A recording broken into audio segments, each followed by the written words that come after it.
What's going on YouTube? It's your boy Derby Wormy. And when it comes to Square Enix and games from Square Enix, we've been seeing the company go in what appears to be a better trend, whether it's dropping Sweet Baby Inc. or completely changing what they are going to be doing for the business side, approaching a more radical multi-platform decision, and also trying to give gamers a unbelievable experience. But all that being said, there has been some massive controversy with an upcoming game for Square Enix, and that is, in fact, Dragon Quest III HD 2D Remake. You try to say that 5 times fast. But this game has been all over the place, and you come over here to that part place, and you see it. Dragon Quest III HD 2D Remake creator claims American regulation forced Square Enix to remove male and female gender options and alter character designs. Full stop, what is he talking about here? When this game was first starting to come out, we were hearing all sorts of rumors and speculations, and apparently that the game was in fact removing the idea of male and female characters, making it body type A and body type B, and we were seeing they were going around and altering Akira Toriyama's famous character design. After the man has long since passed, R.I.P. Akira Toriyama, they were deciding that they knew what's best and changed what they were looking like, changed how they were being positioned, and this got people furious with the company. Not just the idea of, oh, look here, we're gonna, body type A, body type A. No, we're gonna now alter Akira Toriyama's actual work, alter what he is known for, and alter this fine game. And this got people furious. It got Japanese gamers furious. It got Japanese fans really unhappy with what they were seeing and the alterations that were going on with the actual game itself. And from there, we ended up seeing other changes coming up. Square Enix renames the town of Isis to Ibis in Dragon Quest III HD 2D Remake. And that makes you wonder, what's going on there? Why is this going on? Well, according to the actual creator, American regulation and Western regulation is the reason this is happening.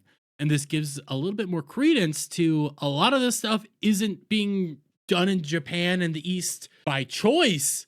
They're being forced to censor their work. But let's scroll down to where this came from. In an interview at Tokyo Game Show, alongside former Weekly Shonen Jump editor-in-chief Kazuhika Tashimura, Hori was asked about the changes made to the character design and specifically why more clothing was added to Jenna, Sharp, and female hero in the game. As translated by Vault News, Hori responded, "Yeah, there were various regulations in place. Apparently, it's not allowed to show too much skin." He added, I really don't understand that either. If there's too much exposure, the age rating goes up.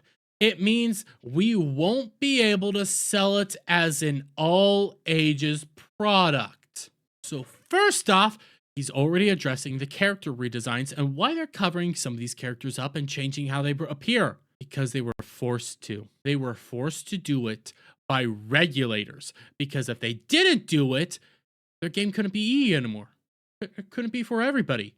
They'd have to change the rating of it because the regulations over in the West. It's not fair. It's not right. Why would anybody care about this? But he continued. When asked about complying with various countries' regulations, Torishima chimed in.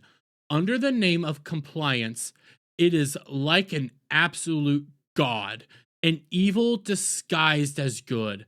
There's not such thing as content that doesn't make everyone uncomfortable because beauty and ugliness, good and evil, are different for everyone.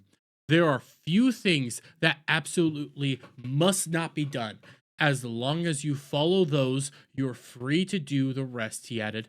Next, he stated there's a religious concept from the West, especially in America, that influences their approach to sex education, right? Their approach to compliance is real narrow-minded, When selling manga in America, everything had to be categorized by age groups. For Shonen Jump manga, they couldn't be sold unless they were rated for ages 13 and up because there's a risk of a lawsuit. The company also has to get insurance. Doing business with such a ridiculous country is really frustrating. Because of that, Japan gets negatively influenced. Now, I love anime. I love manga. I love Japanese products. Take a good example of Yu-Gi-Oh! I love Yu-Gi-Oh! Because of Western regulations, because of Western beliefs, they had to censor Yu-Gi-Oh! Cards and certain aspects of Yu-Gi-Oh! Because it wasn't good for our regulators. It wasn't okay to be shown over here.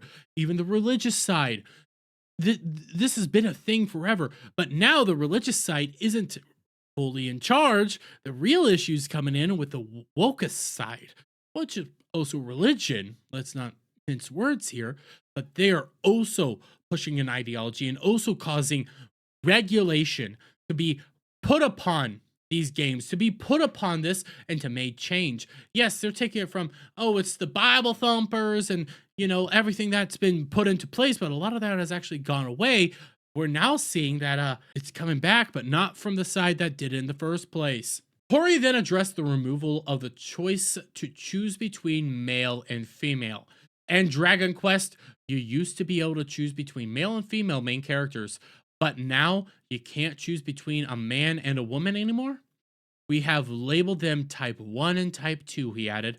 I really wonder who's even complaining about this. Who's really complaining? Gamers are complaining. I take this to be they had to do it. They had to do it due to regulation. They had to do it due to the regulators. We are censoring these products. They're not doing it by choice. They're doing it because of what we have been exporting. Our ideology is the new export. Our belief system is the new export.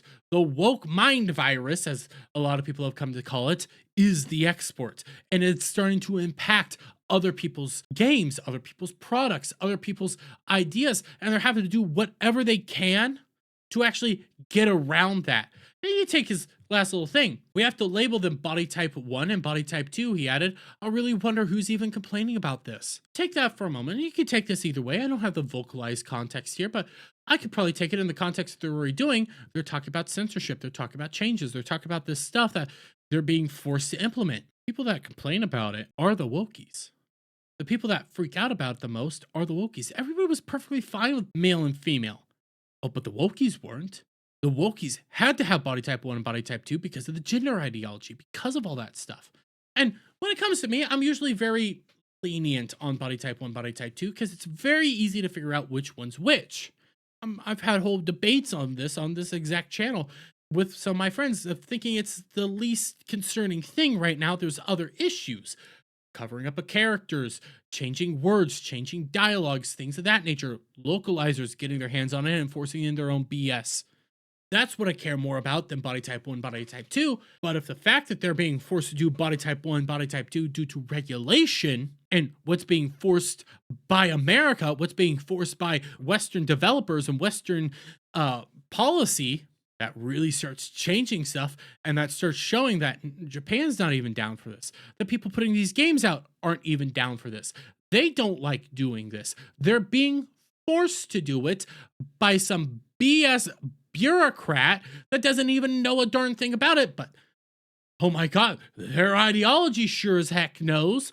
Their ideology is king. So we must be enforcing this. We must be adding this, and we must be doing everything we can to push this at all costs. How did that work out in the 90s? I know both sides were involved during the 90s and 80s and all that stuff when censorship was at its peak. How did that work out? Didn't work out.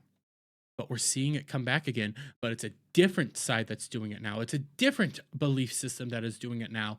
And unlike before, where it was both sides, just one side doing it this time. And it's getting exposed and getting elevated because of things like this.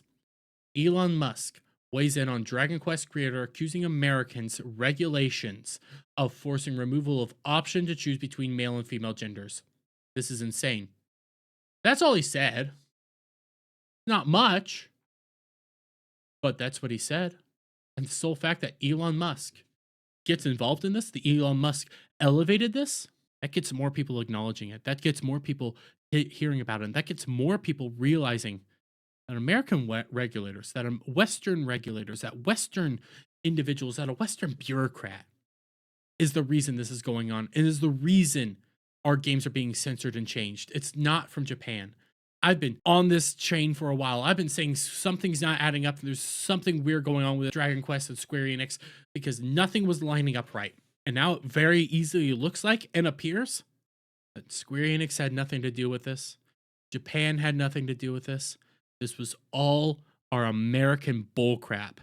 And it's the main export that we have right now, and it needs to stop. But I'm going to leave it there. Let me get you guys' thoughts on all this down in the comments below. If you like this video, please give it a thumbs up, share it with friends, hit the subscribe button, hit that notification bell for every time I put out a new video live, guys. I'll see you all in the next one. Bye for now.